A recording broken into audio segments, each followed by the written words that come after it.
ఇక తెలంగాణ రైతులకు మంత్రి పొన్నం ప్రభాకర్ తీపి కబురు చెప్పారు. అకాల వర్షాలకు తడిచిన ధాన్యాన్ని కూడా ప్రభుత్వం కొనడానికి సిద్ధంగా ఉందని, రైతులు ఆందోళన చెందాల్సిన అవసరం లేదన్నారు.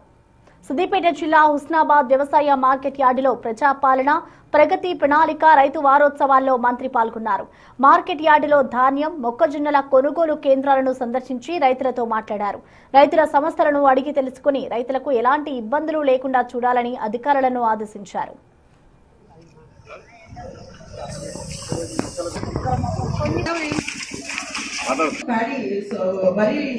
మొక్కజొన్నలను కేంద్ర ప్రభుత్వం కొనుగోలు చేయడం లేదని, క్వింటాలకు 2400 రూపాయల మద్దతు ధరకు రాష్ట్ర ప్రభుత్వమే కొనుగోలు చేస్తుందన్నారు.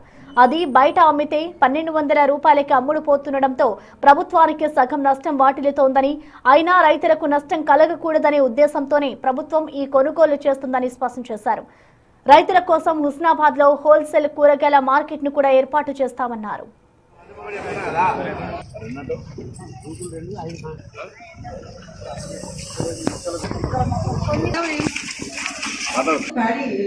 వరి వేసుకుంటే 1,00,000 ఎకరాలంటే ఒక 20% ఆల్మోస్ట్ దగ్గర 85% ఈ రెండు క్రాప్.